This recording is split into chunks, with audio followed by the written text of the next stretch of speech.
जय जगन्नाथ चैनल तरफ समस्त को नमस्कार। मो पाखे अच्छा ओडिशार सर्वकनिष्ठ एटीओ तांको पाखरु जानिबा तांकर एटीओ पाई कौन कौन प्रिपरेशन केमिति थिला एवं आगो को जो वैकेंसी रही ओडिशार एटीओ पाई जमती एडवर्टाइजमेंट रही ओएसएससी तरफ एटीओ 2024 ता सहित आगो को जो सब एटीओ पाई वैकेंसी आसो से वैकेंसी गुड़ाक केमिति प्रिपरेशन नेले सारंको भलिया बहुत कम एज्रे पिला माने सक्सेस हो पारे से विषय में सारंको पाखरु किछि जानिबा जोटा पिला मानक पई बेनिफिट हम आगो को। सर आपन को नाम? नमस्कार, मो ना Biswaranjan Champati ATO RAC technician मोर ए वर्ष government ID Chhatrapur Ganjam posting है एटीओ आरएसी टेक्नीशियन हिसाब रे। आपन सर सीटीएसआर 2022 जो एडवर्टाइजमेंट आसला 2 नवेम्बर 2022 से सर वैकेंसी रही 217 पाखापाखि एवं आईटीआई पिलांको पई थिला 104टा वैकेंसी एवं डिप्लोमा डिग्री पिलांको पई 113। तो आपन सर जो एटीओ सिलेक्शन हेले बहुत कम एज रे से आम चैनल तरफ मो तरफ आपन को मेनी मेनी कंग्रेचुलेसन। आपन गोटे भल एटीओ हूँ ओडिशा रे एवं आपण पाखरु एमिति पिला बाहरतु जो पिला माने एज ए भल टेक्नीशियन भल ऑर्गेनाइजेशन जॉब करेंगे ता सहित आपण को भलिया मध्य भल गोटे एटीओ हिसाब से भी से माने जेमती गणित हेबे ओडिशा रे से भलिया निश्चय आपण भी तांको प्रिपरेशन करेंगे। ता सहित मो आ गोटे परिचय कर दूची सार होचंती 2019 रु 21 एकाडेमिक सेशन रे आईटीआई पास आउट एवं 2021 रे पास करथिबा स्टूडेंट जने 2024 रे एटीओ 2 वर्ष गैप 2 वर्ष भितर से एटीओ होती एवं ओडिशा रे ग्रुप बी ऑफिसर बा ग्रुप बी ग्रेड रे आईटीआई पिला जॉइन करिबा गोटे भाग्य माने जोटा कि बहुत बड़ आमे ताको निजर भाग्य बोली कहि परिबा भगवान को पाखरु आशीर्वाद भलिया मध्य कहि परिबा। कारण आईटीआई पास करथिया पिला ग्रुप बी ग्रेड रे जॉइन होगा बहुत बड़ कथा। तेणु आसतु सार पाखरु प्रिपेरेसन जानिबा 2024 एटीओ पाई पिला मानकर केमिति प्रिपेरेसन कले पिला माने मध्य सिलेक्शन होगा पाई सहज हो कि आगु को एटीओ। सर आप आईटी को 2019 रु 21 आप trade refrigeration air condition mechanic Bhubaneswar IT आज्ञा आप सर आसवा आगु आप जानी कि मु एटीओ हेबी नाइ सर जान नथली बट इच्छा शक्ति आईटीआई जब पढ़ुली इच्छा शक्ति थिला मु फ्यूचर रे जने एटीओ हेबी इंस्ट्रक्टर हेबी पढ़ेबी छुआ को माने एटीओ हबा आगु जते आईटीआई एडमिशन नैथिले जे गोटे टारगेट रखिथिले जे मु फ्यूचर रे एटीओ हेबी बोलिका। अच्छा तो आपनकर माने गोटे जो टीचरशिप लाइन रे जीवा पाई इच्छा थिला साधारणतः आईटीआई पिला माने बहुत ऑर्गेनाइजेशन वैकेंसी बाहरी थे आईटीआई पिला मान को पाई जेमति हला रेलवे इसरो डीआरडीओ बहुत ऑर्गेनाइजेशन रही आम ऑल इंडिया रे सेति भितरो सार सेंट्रल गवर्नमेंट ऑर्गेनाइजेशन को छाड़ी ओडिशा सरकार को अंडर रे आईटीआई रे एटीओ पाई टारगेट नहीं आईटीआई एडमिशन पाखरु तो सारंकर जो टारगेट रखिबा एवं सेटा गोलटा को पूरा अचीव करिबा सेटा भितरे सारंकर कौन कौन प्रिपरेशन पूरा जानिबा एवं 2022 जोटा सीटीएसआर 2022 थिला तार मध्य प्रिपरेशन केमिति थिला एवं आगु को मध्य जानिबा। सर आप जो पिला माने भी देखुचंती ए चैनल रे मैक्सिमम पिला अछंती सर आईटीआई पिला डिप्लोमा पिला एवं किछि डिग्री पिला मध्य अछंती टेक्निकल पिला माने। तो सर आपण सेही पिला माननकु एटलिस्ट एमिति कहंतु एमती बुझातु जदि किछि पिला हुए तो आपण को द्वारा उपकृत हो पारती निश्चय आपणकर भी सर पिला मानक पई गोटे भल एडवाइजर ही पारिबे किंबा मो चैनल तरफ मध्य पिला मानक भल मोटिवेट मध्य मिल पारिबो। आपण सर एटीओ पई प्रिपरेशन 2022 नवेम्बर जो एटीओ बाहरला मोर तो रेफ्रिजरेशन एयर कंडीशन टेक्नीशियन गोटे पोस्ट थिला ओडिशा को आउ मु भाभी नथिली हबो बोलिका बट जिदी करथिले गोटे पोस्ट माने टारगेट सीरियस है कि पढ़ी जेमती जॉबटा नेबे काले बट आशा कर नथिले जॉब हबो मु भाभी थिले जे ओडिसा रे मोर केते रैंक रहउची ମୁଁ ପ୍ରିଲିମ୍ ମେନ୍ ପ୍ରିଲିମ୍ କ୍ଲିୟର କରିବି, ଓଡ଼ିଶାରେ କେତେ ର୍ୟାଙ୍କ ରହୁଛି ମୁଁ ଦେଖିବି ଆର୍ଏସି ଉପରେ। ବଟ୍ ଏମିତି ପ୍ରିଲିମ୍ ଗୋଟେ ବର୍ଷ ପୁରା ସିରିୟସ୍ ହେଇକି ମାନେ ସୋସିଆଲ ମିଡ଼ିଆ ସାଙ୍ଗସାଥି ଆଉ ସବୁ ଛାଡ଼ିକି ଗୋଟେ ବର୍ଷ ପୁରା ସିରିୟସ୍ ହେଇକି ପାଠ ପଢ଼ିଛି ଏକାବେଳେ, ମାନେ ପ୍ରିଲିମ୍ ମେନ୍ ପାଇଁ ଦୁଇଟା ପାଇଁ। ପ୍ରିଲିମ୍ ତ ଆମର କେତେ ଜୁନ୍ 4ରେ ହେଲା। ପ୍ରିଲିମ୍ ପାଇଁ ମୁଁ ଆଇକେଆର୍ର ଗୋଟେ କମ୍ବାଇନ୍ ଟେକ୍ନିକାଲ୍ ସର୍ଭିସର ପ୍ରାକ୍ଟିସ୍ ସେଟ୍ ମଗେଇଥିଲି, ତା ସହିତ ଟେକ୍ସଟ ବୁକ୍ ଆପ୍ରେ ପ୍ରାକ୍ଟିସ୍ ସେଟ୍ ଦେଉଥିଲି। ଆଉ ଏଟିଓ ଏକ୍ଜାମ୍ ଦେବା ପ୍ରିଲିମ୍ର ଦେବା ପୂର୍ବରୁ ତା ପୂର୍ବରୁ ମୁଁ ଜୁନିୟର ଷ୍ଟେନୋଗ୍ରାଫର ସିଜିଏଲ୍ ସ୍ପେଶିଆଲିଷ୍ଟର କୋଶ୍ଚିନ୍ ଆଣିକି ମୁଁ ନିଜେ ଘରେ ଦେଖୁଥିଲି ମୋର ଏତିକି ଟାଇମ୍ ଭିତରେ କେତେ କୋଶ୍ଚିନ୍ ମୁଁ କଭର୍ କରିପାରିବି। ଆଉ ଟେକ୍ସଟ ବୁକ୍ରେ ପ୍ରାକ୍ଟିସ୍ ଟେଷ୍ଟ ଦେଉଥିଲି। ଆଉ କମ୍ବାଇନ୍ ଟେକ୍ନିକାଲ୍ ସର୍ଭିସ ଯେଉଁ ବୁକ୍ଟା ମଗେଇଥିଲି ଆଇକେଆର୍ର, ସେଥିରେ ମୁଁ ପ୍ରାକ୍ଟିସ୍ କରୁଥିଲି। ଆଉ ତା ପୂର୍ବରୁ ମୁଁ ଯେବେ ITI କରୁଥିଲି ସେବେଠୁ ଧୀରେ ଧୀରେ ମୁଁ କମ୍ପିଟେଟିଭ୍ ପ୍ରିପେୟାର ହେଉଥିଲି। ଆଉ ଯେବେ ଏଟିଓ ବାହାରିଲା ଗୋଟେ ବର୍ଷ ପୁରା ସିରିୟସ୍ ହେଇ ଗୋଟେ ରୁମ୍ରେ ଖାଲି ଖାଇଛି ପିଇଛି ପଢ଼ିଛି, ଆଉ କିଛି ନାହିଁ। ମୋ ମାଆକୁ ପଚାରେ ଗାଁକୁ, ମୁଁ ଆଗରୁ କମ୍ପିଟେଟିଭ୍ କୋଚିଂ ସେଣ୍ଟର ଯାଉଥିଲି। ଆଉ ସେଠୁ ମାନେ ବେସିକ୍ ମୋର ଷ୍ଟ୍ରଙ୍ଗ ହେଲା ପରେ ମୁଁ ଘରକୁ ଆସିଲି ହେରି, ଯେହେତୁ ବ୍ୟାକଗ୍ରାଉଣ୍ଡ ଏତେ ସପୋର୍ଟ ନଥିଲା, ଘରକୁ ଆସିଲି ହେରି। ଘରେ ଗୋଟେ ରୁମ୍ରେ ଆଉ ଖାଲି ଖାଇଲି ପିଲି ପଡ଼ିଲି, ମୋ ସିଲାବସ୍ରେ ଆଉ କିଛି ନଥିଲା। ପିଲାମାନେ ଭଲ ଭାବେ ଶୁଣିପାରିଲେ। ସାରଙ୍କ କଥା ଭିତରୁ ଗୋଟେ କଥା ମୋତେ ବହୁତ ଭଲ ଲାଗିଲା ଏବଂ ସେଇଟା ହିଁ ମୁଁ ପିଲାମାନଙ୍କୁ କହିଥାଏ। ଆଜିକା ଦିନରେ ଏଇ ଯେଉଁ ମୋବାଇଲ ଦେଖୁଛନ୍ତି ନା, ଏଇ ମୋବାଇଲ ଗୋଟେ ପିଲାକୁ ଯେତିକି ଭଲ କରିପାରିବ ପିଲାକୁ ସେତିକି ସାର୍ ନଷ୍ଟ କରିପାରିବ। ଏଇଟା କିନ୍ତୁ ପୁରା ସତ କଥା। ଆମ ପାଖରେ ଯେଉଁ ଆଣ୍ଡ୍ରଏଡ଼୍ ସେଟ୍ ରହିଛି, ଏଇ ଆଣ୍ଡ୍ରଏଡ଼୍ ଆମ ପାଖରେ ଯଦି ନେଟ୍ ରହିଛି, ଯେକୌଣସି କିଛି ସିଲାବସ୍ ଆମେ ମୋବାଇଲ ଦ୍ୱାରା ମଧ୍ୟ ରେଡ଼ି କରିପାରିବା। ସାର୍ କହିଲେ ଯେ ମୁଁ ଗୋଟେ ବର୍ଷ ପାଖାପାଖି ପୁରା ସୋସିଆଲ ମିଡ଼ିଆ ମୁଁ ଛାଡ଼ି ଦେଇଥିଲି। ପିଲାମାନଙ୍କର ସବୁଠି ସାର୍ ଏବେ ଗୋଟେ ନିଶା ହେଇଯାଇଛି, ଇନଷ୍ଟାଗ୍ରାମ, ଫେସବୁକ୍ ଏସବୁ ଜଏନ୍ କରିବା। ଟ୍ୱିଟର ନୁହଁ ସାର୍, ମ୍ୟାକ୍ସିମମ୍ ସେମାନେ ଇନଷ୍ଟାଗ୍ରାମ, ସର୍ଟସ୍, ସେ ରିଲ୍ସ ଏଇସବୁରେ ପିଲାମାନେ ଯେଉଁଟାକି ଯିଏ ରିଲ୍ସ ବନାଉଛି, ଯିଏ ସାର୍ ଭିଡ଼ିଓ ବନାଉଛି, ସିଏ ଇନକମ୍ କରୁଛି ପିଲାମାନଙ୍କର ଲାଇଫଟାକୁ ନଷ୍ଟ କରିକି। ତ ସାର୍ ଦେଖନ୍ତୁ ଏତେ କମ୍ ଏଜ୍ରେ ସାରଙ୍କ ଏଜ୍ ଯେଉଁ ଟାଇମ୍ରେ ଆପ୍ଲିକେସନ୍ କରିଥିଲେ ସାର୍, ସେତେବେଳେ ଏଜ୍ କେତେ ଥିଲା? ସେତେବେଳେ ମୋର 21 ଥିଲା।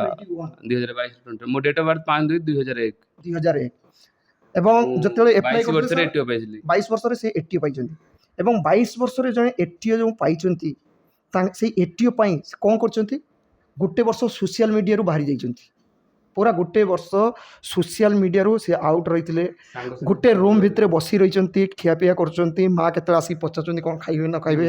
ଏମିତି ହୁଏତ ସାଙ୍ଗସାଥି ବି ସାର୍ ଏମିତି କହିଥିବେ ଆପଣଙ୍କୁ ଯେ କ'ଣ ଘରୁ ବାହାରୁନୁ, କ'ଣ କରୁଛୁ, ବୁଲାବୁଲି ଯାଇଥାନ୍ତି। ମୁଁ ଟୋଟାଲ ଏମିତି ହୁଅନ୍ତି। ବହୁତ ପିଲା ରହିଥାନ୍ତି, ଆରେ ତୁ କ'ଣ ଏକାଇ ପରୀକ୍ଷା ଦେବୁ, ପରୀକ୍ଷା ଦେଉଛୁ, ଆଉ କେହି ଦେଉନାହାନ୍ତି। ଏମିତି ଗୋଟେ ଗାଁରୁ ଶୁଣିବାକୁ ମିଳିଛି, କ'ଣ ଏମିତି ପାଗଳ ଭଳିଆ ପଢୁଛୁ। ସାର୍ ସେଇ ସବୁ କଥାକୁ କୌଣସି କିଛି ଗୁରୁତ୍ୱ ନ ଦେଇକି ତାଙ୍କ ନିଜର ଯେଉଁ ଗୋଲ୍ ସେଇଟା ପ୍ରତି ସେ ଗୁରୁତ୍ୱ ଦେଇଥିଲେ ଯେ ମୋତେ ଏଟିଓ ହେବା ପାଇଁ ହେବ ଗୋଟେ ଭେକେନ୍ସି, ଏବଂ ସେଇ ଭେକେନ୍ସିଟାକୁ ସାର୍ ଧରି ନେଇଥିଲେ ଯେ ସେଇ ଭେକେନ୍ସି କେବଳ ମୋ ପାଇଁ, ସେଇ ଭେକେନ୍ସି କେବଳ ମୋ ପାଇଁ, ପ୍ରିପାରେସନଟା ମୁଁ ସେଇଭଳିଆ କରିବି।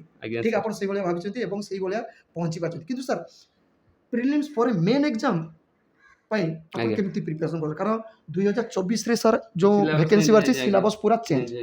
କାରଣ 2022ରେ ଯେଉଁ CTSRE 2022 ସେଥିରେ ଯେଉଁ ସିଲାବସ୍ ଥିଲା, ସେଇ ହିସାବରେ 2024ରେ ଯେଉଁ ଏଟିଏ ଭେକେନ୍ସି ବାହାରିଛି ଏଥିରେ କିନ୍ତୁ ସିଲାବସ୍ ସାର୍ ଚେଞ୍ଜ। ଏଇ ସିଲାବସ୍ ଚେଞ୍ଜ ହେବା ଭିତରେ କ'ଣ ହେଇଛି ପିଲାମାନଙ୍କୁ ମୁଁ କହିଦେଉଛି। ଏଇ OSSରୁ ସାର୍ ଭେକେନ୍ସି ଆସିବା ଆଗରୁ DTTରୁ ଗୋଟେ ନୋଟିସ୍ ଆସିଥିଲା, ମୁଁ ଦେଖିଥିଲି ବି। ସେଇ ନୋଟିସ୍ଟା ମୁଁ ଖୋଜି ପାଉନାହିଁ କେଉଁଠି ଅଛି। ସେଥିରେ ସାର୍ ଏଟିଓ 2024 ପାଇଁ ଏକ୍ଜାମ୍ ପ୍ରୋସେସଟା କେମିତି ରହିବ, ସିଲାବସ୍ଟା ସେଇଟା ସାର୍ DTTରୁ ଆସିଥିଲା ଏବଂ ସେଇ ହିସାବରେ OSSରୁ ମଧ୍ୟ ସେଟାକୁ ପବ୍ଲିଶ କରିଛନ୍ତି। ଏବଂ ସେଥିରେ ଥିଓରି ସାର୍ ଆସୁଛି 60%, 40% ଆସିବ ହେଉଛି ପ୍ରାକ୍ଟିକାଲ ବେସିସ୍ରେ ITI ପିଲାମାନଙ୍କର। ଏବଂ ଡିପ୍ଲୋମା ଡିଗ୍ରୀ ପିଲାମାନଙ୍କର ତାଙ୍କର ମଧ୍ୟ ରହିଛି, ତାଙ୍କର ଯେଉଁ ଡିପ୍ଲୋମାର ଫାର୍ଷ୍ଟ ଇୟର୍ ସେଇଟା ରହିଛି କମନ୍ ସିଲାବସ୍, ସବୁ ବ୍ରାଞ୍ଚ ଗୁଡ଼ାକର ଗୋଟେ କମନ୍ ସିଲାବସ୍। ସେଇ ଏବଂ ସେଇ କମନ୍ ସିଲାବସ୍ ଫାର୍ଷ୍ଟ ଇୟର୍ର ଯେଉଁଟା ସାର୍ ସେଇଟା କମନ୍ ସିଲାବସ୍। ତାପରେ ତାଙ୍କର ଯେଉଁ ସେକ୍ସନ୍ 2 ଆଉ ଗୋଟେ ରହୁଛି ସେଥିରେ କିଛିଟା ଚେଞ୍ଜ ରହୁଛି। କିନ୍ତୁ ITI ପିଲାମାନଙ୍କର ଯେମିତି ରହୁଛି ଥିଓରି, ଯିଏ ଯାହା ଟ୍ରେଡ୍ ଉପରେ ସାର୍ ଥିଓରି 60%, ବାଦ ବାକି workshop calculation, science, engineering, drawing, employment skill ଏବଂ ଇଂଲିଶ ମିଶିକି 40 ମାର୍କ, 15, 15, 10 ଏମିତି ରହୁଛି ସାର୍। ବୋଧେ 40-50 ମାର୍କ ରହୁଛି। ତ ଏଇଭଳିଆ ରହିଛି। ତ ହଁ 50 ମାର୍କ। ତ ପ୍ରିପାରେସନଟା ଏଥର କିଛି ଚେଞ୍ଜ ରହିବ ଏବଂ ପିଲାମାନଙ୍କ ସାର୍ ଟିକେ ସହଜ ରହିବ। କାରଣ ଟ୍ରେଡ୍ ଥିଓରି ଏବଂ ଟ୍ରେଡ୍ ଥିଓରି ଯେତେବେଳେ ରହିବ ସାର୍, ଟ୍ରେଡ୍ ଥିଓରି ଉପରେ ପିଲାମାନଙ୍କର ନଲେଜଟା ବେଶୀ ଥିବ। ଗଲା ଥର ମେନ୍ ଏକ୍ଜାମ୍ରେ କ'ଣ ଆସିବ କେହି ବି ଜାଣିନଥିଲେ, ସିଲାବସଟା ସେଇଭଳିଆ ଯେଉଁଟା ଆପଣଙ୍କ ଟାଇମ୍ରେ ଥିଲା ସାର୍। ତ ଏବେ ସାର୍ ତାଙ୍କର ଥିଓରି ଉପରେ ଯଦି ପିଲାମାନେ ପ୍ରିପାରେସନ୍ଟା ନିଅନ୍ତି ସେଇ ଥିଓରିଟାକୁ ସାର୍ ସେମାନେ କେଉଁ ଟାଇପ୍ରେ ଦେଖିବେ ତାଙ୍କର ଫାର୍ଷ୍ଟ ଇୟର୍ ସେକେଣ୍ଡ ଇୟର୍ ଯେଉଁଟା ଡିମି ବୁକ୍ସ ଆସୁଛି ନା ତା ସାର୍ ଆଉ ସାର୍ କିଛି ବୁକ୍ସ ରହିଛି? ନାଇଁ ସାର୍ ବେଟର୍ ହେବ ସେମାନେ ଭାରତ ସ୍କିଲ୍ କି ଫଲୋ କରିବେ। ଭାରତ ସ୍କିଲ୍ ଆମର ଯେଉଁ 4ଟା ସେମିଷ୍ଟାର ପିରିୟଡ଼ ରହୁଛି ତାକୁ ମାନେ ମାନେ ଘୋଷିକି ପୁରା ବାଣି କରିବେ। ଆଉ ମେନ୍ ତାଙ୍କର ଯେଉଁ ନିମି ବୁକ୍ ଅଛି ଫାର୍ଷ୍ଟ 4ଟା ସେମିଷ୍ଟାର ସେଇ ବୁକ୍କୁ ଫଲୋ କରିବେ, ସେଇ ବୁକ୍ରୁ ଥିଓରି ପଡ଼ିବ ସାର୍। ଆଉ ଡିପାର୍ଟମେଣ୍ଟ କୁଆଡ଼ୁ ଆଣିବ କୋଶ୍ଚିନ୍ ଆଣି ସେ ଭାରତ ସ୍କିଲ୍ରୁ ଆଉ ନିମିରୁ ଆଣିବେ ସାର୍। ଏତିକି ଆସିବେ ବେଟର୍ ନା? ହେବ ସାର୍ ଭାରତ ସ୍କିଲ୍ ନିମିକି ଫଲୋ କରନ୍ତୁ, ଆଉ କେଉଁଠୁ ଆଣିବନି 60 କୋଶ୍ଚିନ୍। ଆଉ ପ୍ରାକ୍ଟିକାଲ ଯେଉଁ 40 ସାର୍ ସେ ନିମି ବୁକ୍ରୁ ହିଁ ଆଣିବ। ଯେଉଁ ଆମର ପ୍ରାକ୍ଟିକାଲ ଅଛି ଫାର୍ଷ୍ଟ ଇୟର୍ ସେକେଣ୍ଡ ଇୟର୍ ସେଇ ପ୍ରାକ୍ଟିକାଲରୁ ଯାହା ଗୋଟେ ପଡ଼ିବ।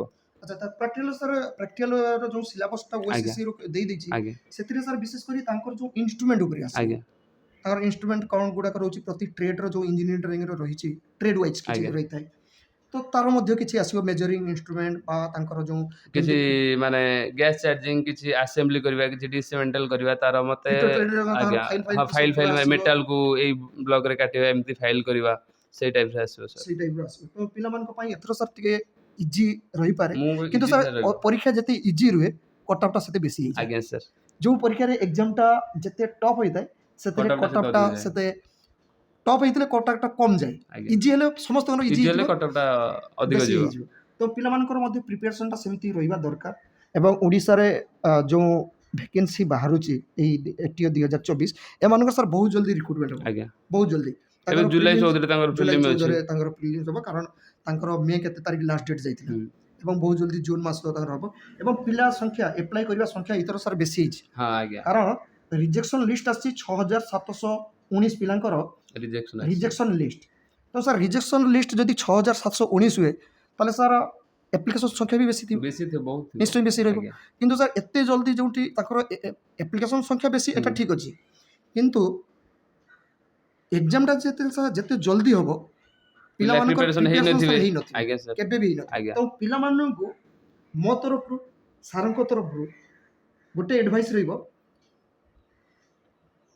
ପ୍ରିଲିମ୍ସ କେମିତି ପ୍ରିପେୟାର ହେବେ ମେନ୍ କେମିତି ପ୍ରିପେୟାର ପ୍ରିପେୟାର କରିବେ କେମିତି ଏବଂ ବହୁତ ମେନ୍ ଜଲ୍ଦି ପାଇଁ କ୍ଲିୟର କରିବେ କେମିତି। ଟାଇମ୍ଟା ପୁରା ଦିଅନ୍ତୁ। ଆଜ୍ଞା ସାର୍ ଫାର୍ଷ୍ଟ କଥା କହିବି ପ୍ରିଲିମ୍ଟା ଆମର ଯେଉଁ ପିଲା ମାନେ ଯେଉଁ ଷ୍ଟୁଡେଣ୍ଟ ମାନେ କମ୍ପିଟେଟିଭ୍ ଆଗରୁ ନେଇଛନ୍ତି କି କମ୍ପିଟେଟିଭ୍ ପୁରା କ୍ଲିୟର କୋଚିଂ ସେଣ୍ଟରରେ ଯାଇକି ଅଲରେଡ଼ି ପଢ଼ୁଛନ୍ତି କି କମ୍ପିଟେଟିଭ୍ ଗୋଟେ ବର୍ଷ ଦୁଇ ବର୍ଷ ନେଇସାରିଲାଣି ତାଙ୍କ ପାଇଁ ବେଟର୍ ହେବ ଟେକ୍ସଟ ବୁକ୍ ଆପ୍ରେ ପ୍ରାକ୍ଟିସ୍ ସେଟ୍ ଦିଅନ୍ତୁ। ସେଇଥିରେ ମୁଁ ପ୍ରାକ୍ଟିସ୍ ସେଟ୍ ଓଡ଼ିଶା ପୋଲିସ ଟାଇମ୍ରେ ଦିଏ ଆଉ ଫାୟାରମ୍ୟାନ୍ ଦେଇଥିଲି ଆଉ ଏଟିଓ ପାଇଁ ସେଇଥିରେ ହିଁ ପ୍ରାକ୍ଟିସ୍ ସେଟ୍ ଦିଏ ସେଇଥିରେ।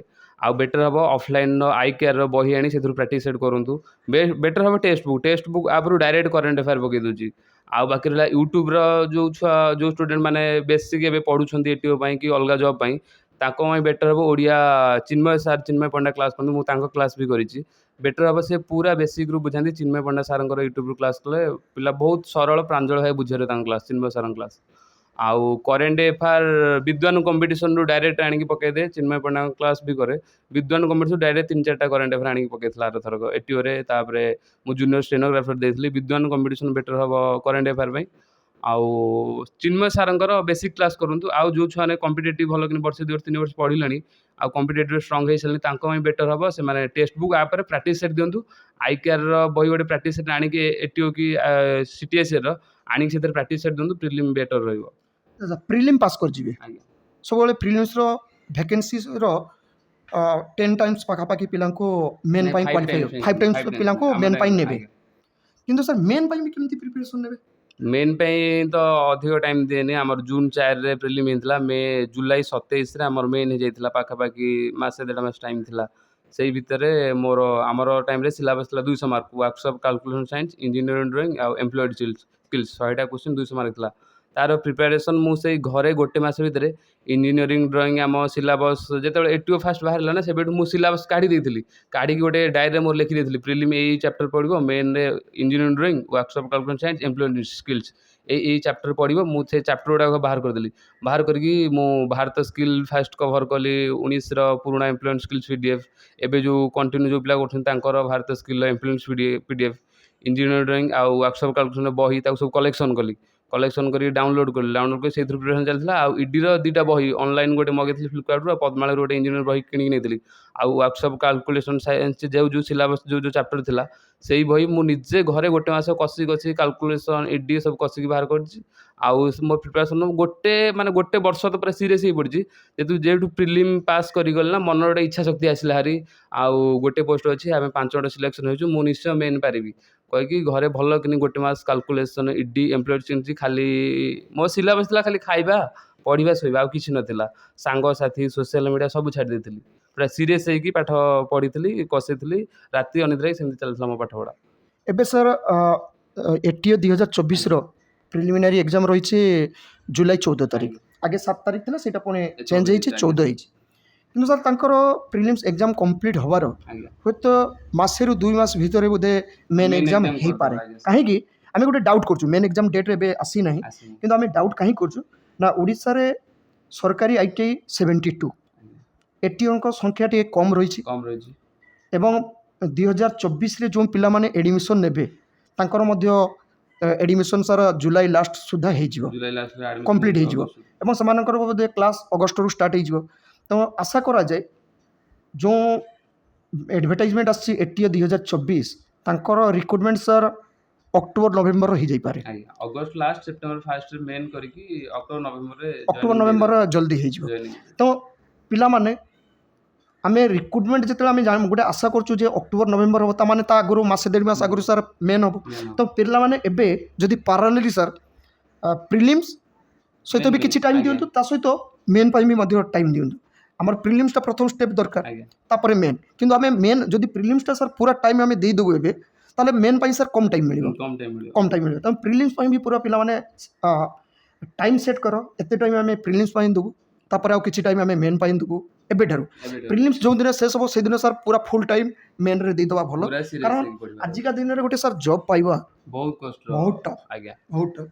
କିନ୍ତୁ ତାଙ୍କ ଭିତରୁ ବି ସାର୍ ପିଲା ପାଉଛନ୍ତି, ଯେମିତି ଆପଣ ଆଜ୍ଞା ସାର୍ ଗୋଟେ ଭେକେନ୍ସି ଆଜ୍ଞା ସାର୍ ପିଲା ବହୁତ ଆପ୍ଲିକାଣ୍ଟ ଥିବେ, ତାଙ୍କ ଭିତରୁ ଆପଣ ପାଇଲେ।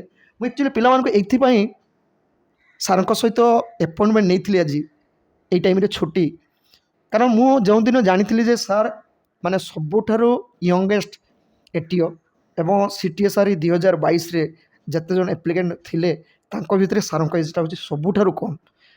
ତା ସହିତ ସବୁଠାରୁ ବଡ଼ ଇମ୍ପୋର୍ଟାଣ୍ଟ 2021ରେ ପାସ୍ କରିଛନ୍ତି, କରୋନା ଟାଇମ୍ରେ ଏଡ଼ମିସନ୍ 2019ରୁ 21 ଏବଂ ଗୋଟେ ବର୍ଷ ପରେ ପୁରାଟା ହେଉଛି ସାର୍ କରୋନାର ଯାଇଛି।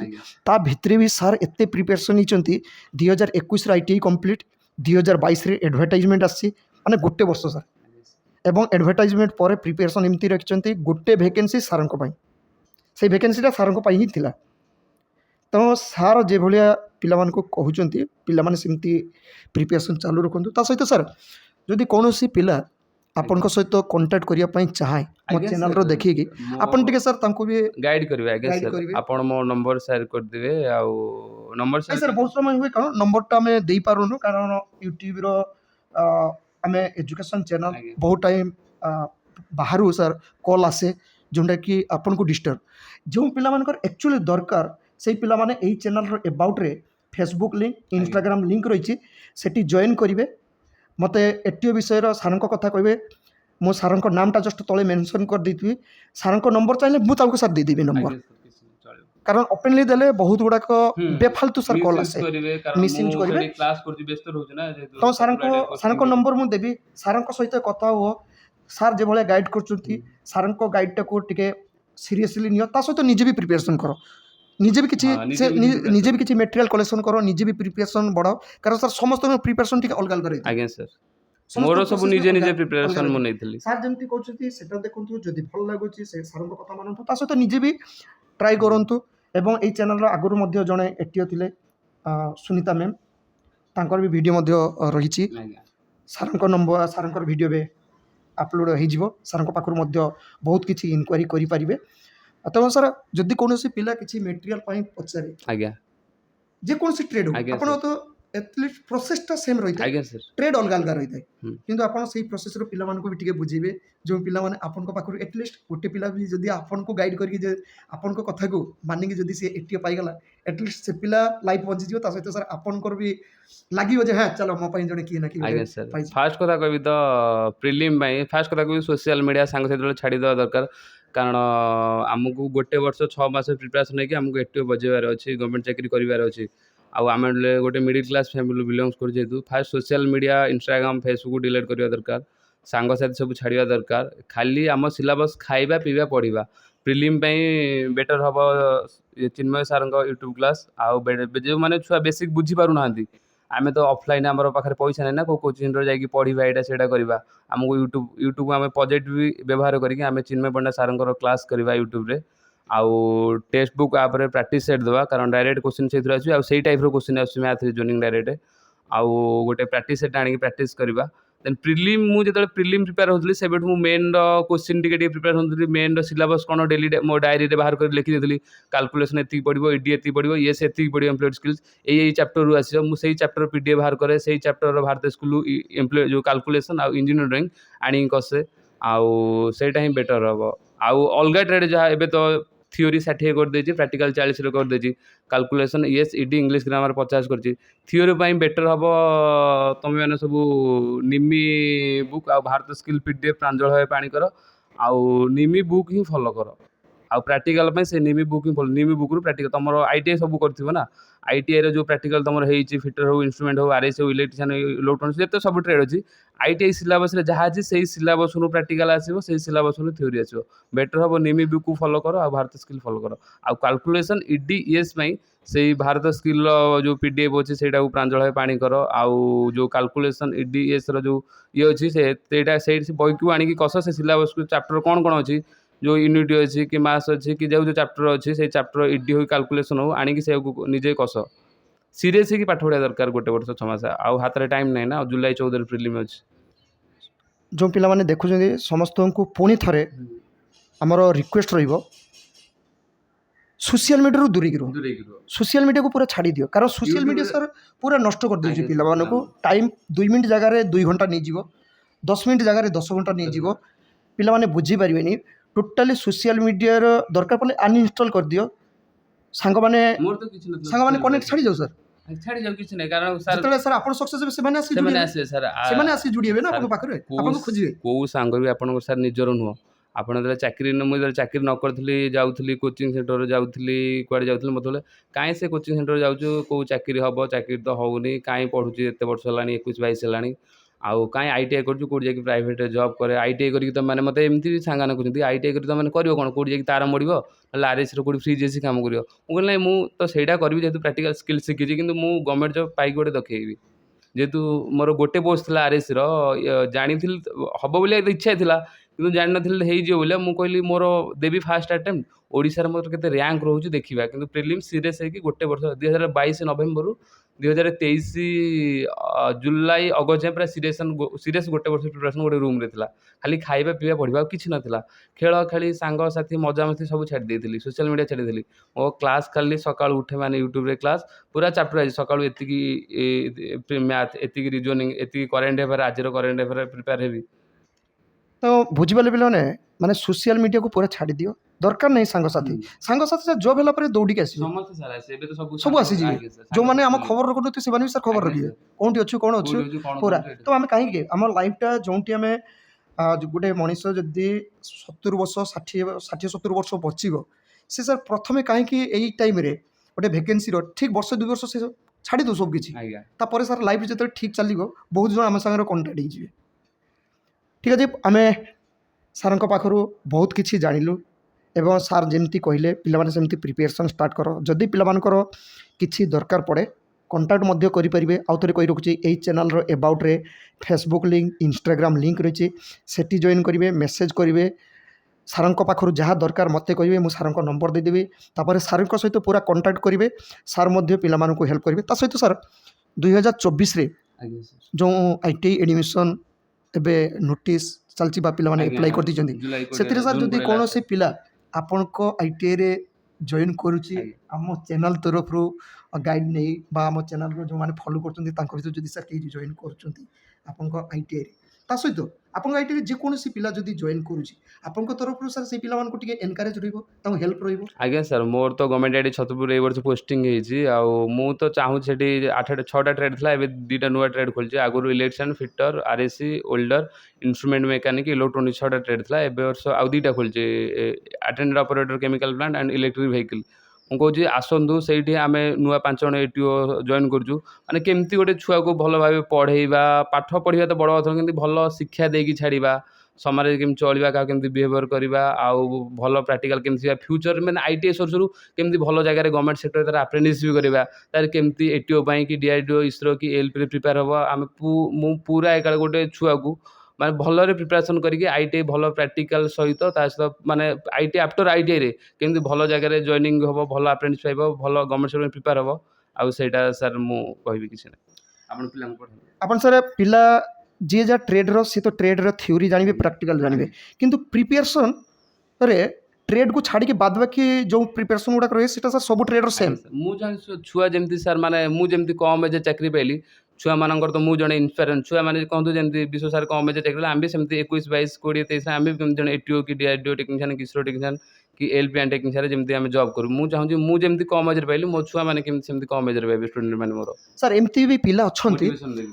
ଏମିତି ବି ପିଲା ଅଛନ୍ତି ITI କମ୍ପ୍ଲିଟ୍ ହେବାର ଆଜ୍ଞା ପରେ ମୋ ପାଖରେ ଏକ୍ଜାମ୍ପଲ୍ ଏମିତି ଅଛି ସାର୍ 19 ରୁ 20 ଇୟର୍ସ ଭିତରେ ଆଜ୍ଞା ପିଲାମାନେ ସାର୍ ଜବ୍ କରୁଛନ୍ତି ଆଜ୍ଞା ସାର୍ ବହୁତ ଭଲ କାରଣ 10th ପରେ ଯେଉଁ ପିଲାମାନେ ITI କରୁଛନ୍ତି ତାଙ୍କର ଏଜ୍ 17+ ITI କମ୍ପ୍ଲିଟ୍ ହେଇଯାଉଛି ବା 18+ କମ୍ପ୍ଲିଟ୍ ହେଉଛି ତାପରେ ସେ ପିଲାମାନେ ଗୋଟେ ବର୍ଷ ପରେ ପୁଣି ସେମାନେ ଜବ୍ ପାଇଯାଉଛନ୍ତି ସେଇଭଳିଆ ତାଙ୍କର ସାର୍ କିନ୍ତୁ ପ୍ରିପାରେସନ୍ଟା ପ୍ରଥମରୁ ITI ଷ୍ଟାର୍ଟିଂ ପାଖରୁ ପ୍ରିପାରେସନ୍ଟା ସେମାନେ ଷ୍ଟାର୍ଟ କରିଦିଅନ୍ତି ତା ସହିତ ପିଲାମାନେ ଏଟା ମଧ୍ୟ ମୁଁ କହି ରଖୁଛି ITI ଯେଉଁ ଗୋଟେ ବର୍ଷ ବା 2 ବର୍ଷ ଯେଉଁ ଟ୍ରେଡ୍ରେ ପିଲାମାନେ ଏଡ଼ମିସନ୍ ନେଉଛନ୍ତି ତାଙ୍କର କ୍ଲାସ୍ ଟାଇମିଂ ଭିତରେ ତାଙ୍କର ପ୍ରାକ୍ଟିକାଲ ଥିଓରି ସହିତ ଆହୁରି ସାର୍ ଟାଇମ୍ ମିଳେ ଯେଉଁ ପିଲାମାନେ ବସିକି ଟାଇମ୍ ପାସ୍ କରନ୍ତି ଆଜ୍ଞା ମାନେ ପ୍ରାକ୍ଟିକାଲ ଏବଂ ଥିଓରି ସେଇ ଦିନର ପ୍ରତ୍ୟେକ ଦିନର ମାନେ ଯଦି ଗୋଟେ ଦିନ କୁହାଯାଏ ସେଇଦିନ ସାର୍ ତାଙ୍କର ଥିଓରି ପ୍ରାକ୍ଟିକାଲ ପରେ ତାଙ୍କର ଯେଉଁ 8 ଘଣ୍ଟା ପାଖାପାଖି ଇନଷ୍ଟିଚ୍ୟୁଟ୍ରେ ରହୁଛନ୍ତି ସେଦିନ ସାର୍ 2-3 ଘଣ୍ଟା ପିଲାମାନେ ବସିକି ସାର୍ ଖଟି କରୁଛନ୍ତି ବସିକି ଗପ କରୁଛନ୍ତି ସାଙ୍ଗ ସାଙ୍ଗ ଭିତରେ ସେଇ 2 ଘଣ୍ଟା ଯଦି ସେମାନେ